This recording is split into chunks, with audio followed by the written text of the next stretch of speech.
Do you think it's possible to heal the aspects of yourself that are triggered and then project onto other people, or are unhealthy, perhaps an unhealthy relationship and an action that you take as a coping mechanism? Is it possible to actually get to all those things without unpacking your childhood and understanding your relational, how you relate to your mom, your dad, your caretakers, the traumatic events throughout your life? And I'm not talking about getting your arm cut off, but I feel like we're all getting a little better at understanding trauma. It's just a really emotional thing that happened to you. And it doesn't have to be big on the outside. It just feels big on the inside. Do you think we can get to that without getting to the family and getting to the roots and the childhood and inner child stuff? I don't think so. And I wish I could say, yes, here's a shortcut, here's the super secret shortcut that heals trauma without actually having to like dig into your past. I mean, ultimately it's, the way the human brain works is it's a trigger and response mechanism, right? It's like, it's a pattern builder. And the earlier you go into your life, the more fundamental those patterns are.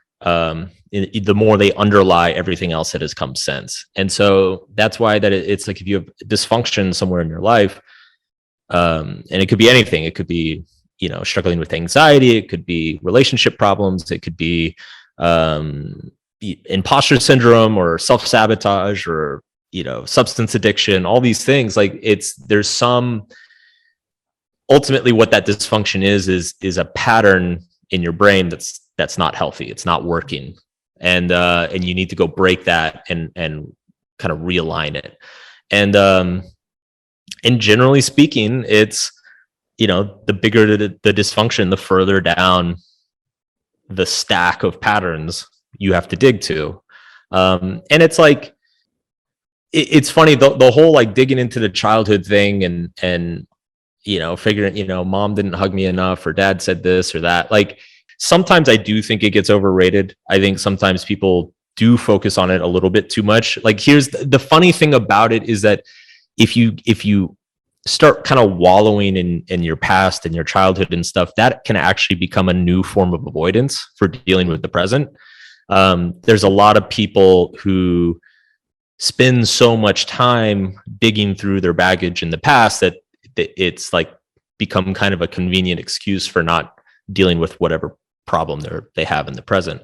So in that sense, I think it could be overrated at times, but at the same time, it's like, it's better to spend too much time back there than not enough, ultimately understanding yourself, who you are, why you are the way you are, is such just an important piece of knowledge for everything you do in life.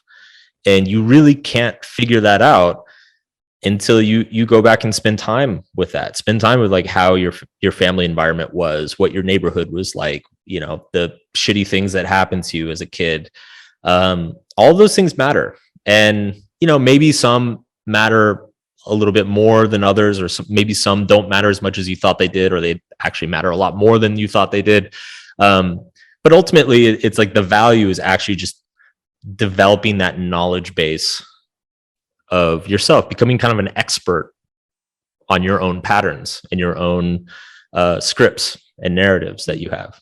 Yeah, I'm kind of fascinated with the question of whether or not we can ever truly experience someone else objectively or not. As in, we have our own lens that we see everything through. And is it possible to actually see someone like totally objectively? I don't think so. I don't either. Which is crazy to think. I mean, that should really like hit for people. That should hit that, I mean, you can't see someone objectively. You're seeing it through your own, the things you think, like, I don't know, like a stupid example, and things. I always have the silliest examples for when I learn these things, because they happen in the simplest of ways. But it's like a friend could be like, oh, my forehead's really big. And I'm like, oh my God, I don't even see that. Like, you're beautiful. And that's because it's not something I think about. Right. So I'm not seeing it because it's not in me. It's not something I think about. Right. So where on the other hand, I might see someone that's really short. And since I'm 5'1", I'd be like, oh, that's not an example I've thought about, but it's something that would register for me. What are the keys then that other people hold for us as in life? Like, how do we use them? Because we also can't see ourselves, right? I mean, do you agree? I feel like that. Like, I need other people to see me. I think it's one of those things where like, you can be more objective or less objective, but you're never going to be entirely objective. Like it's, you can get better at it, but nobody's ever going to nail it. Mm-hmm. It's ultimately, human perception didn't evolve for accuracy. It evolved for survival. And so the reason we have a lot of the biases that we have, the delusions that we have, the way we it's one day you look at a person and they seem really cool and attractive, and the next day they seem like a horrible person, even though nothing really changed. Like all these little things are kind of built into our brain because ultimately they had like adaptive purposes for survival, for evolutionary survival. And I think once you understand that and understand that, like, okay, just because you think something's true or believe something is true, like, doesn't necessarily make it true. It kind of frees you to start questioning a lot of these things and trying to make that effort to be a little bit more objective or to get a little bit closer to the truth. And I think that absolutely applies to ourselves. I mean, I think everybody has had an experience at some point where either their perception of themselves was completely off base, or you've had a friend before whose perception of themselves is completely off base. And like, you're just like, wow, how do they not see the reality in front of them? Right? Like how warped must their perceptions be to actually think this is true about themselves when like me and all the people around them can see it's not true. Like, I think we've all had that experience before. We've seen it in other people, and it happens in ourselves as well. And so it's kind of like we've all got little blind spots. And so we have to be like, I think it's an important process of questioning, where are my blind spots, or like, where am I not being objective, and how can I be better? And it's a never ending process, because it's just, our hardware is not built to be objective. It's built to be subjective. Why is it that it takes sort of the mirroring aspect of nature of being a human to see? Why do we need someone else to see ourselves? If you look at humans as just an animal, we suck at most things. Like, if you compare us to the other apes, like, we're super weak, we're really slow, we can't climb, we're shit. Yeah, we sunburn like crazy. Like, we don't have sonar, we can't see at night. Can't swim, we're shit. Like, it's if you were to like put us on paper next to like most of the other like great apes and a lot of other mammals and stuff, like, we're very mediocre at most things. Like, the human superpower, the reason why we are so dominant on the planet, is we developed language and social relationships and the ability to cooperate. And so there's like a very fundamental, like arguably the most fundamental piece of our psychology, is that we find meaning in relationships. And so we're just very primally driven to want and experience intimacy and love and camaraderie and have a supportive network around us. Like, it's if you look at all the data on well-being and happiness and longevity, it's like its relationships are always first, and then everything else is like distant second, third, fourth. And so I think it's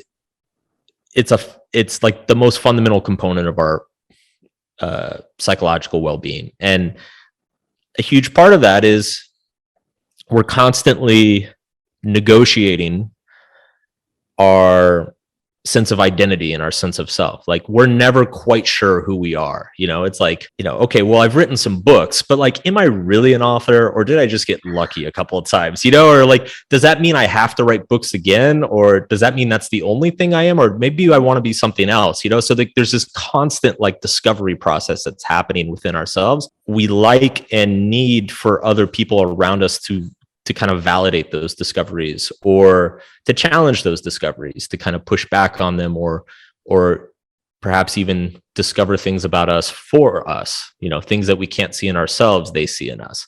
And this is what intimacy is. This is what, it's when you feel seen, when you feel like, oh my God, this person gets me. They know who I am. Like that's that feeling of comfort and security and intimacy is like, it's when your discovery of yourself matches somebody else's perception of you. And wait, say that again nice and slow.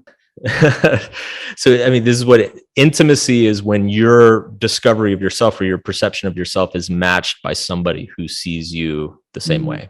And it's an incredibly profound and emotional experience for all of us, and it's what binds us together. All these crazy emotions that we all struggle to deal with, like ultimately a lot of their purpose is to make us all attached to one another, feel attached to one another, and want to sacrifice and help one another. And that's what makes our species so successful.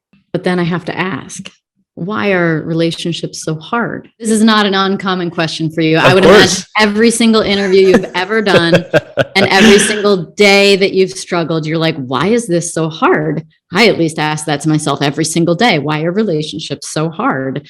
And these can be, the romantic ones are probably kind of what I'm most curious about, but this applies to family and children as well. Like the closest people to us. It's, in our human nature to be in community and have love and relationships, yet it's the thing that we almost have the most resistance around. Yeah. And I think it's for the exact same reason, because the more exposed your identity is to somebody, the more they have an ability to hurt you emotionally. Because, if intimacy is somebody seeing you the way you see yourself, then that person turning around and being like, no, you're actually a piece of shit. Like that hurts 10 times as much. And especially if you come from a background, a family history where people are not, it's not healthy. Like there's not a healthy intimacy in your family environment. When you're young, you develop all sorts of patterns and triggers around intimacy that cause more pain. And so this is why it's like, maybe you go to work and your coworker kind of makes a joke of like, oh, you're so messy, you should clean your desk. And you're like, haha, screw you. But then you go home and your partner comes home and is like, wow, you're so messy, you should clean up your mess. And you just fucking explode. Like, it's just because they have deeper access to you in terms of how you see yourself. Your coworker is just a coworker. It's like, who cares what he thinks? But when it's your partner and they've seen all of you and they know all of you and they have access to all of you at all times, and then they say something and especially if that something has a long history of causing you pain in your life, it can just set you off.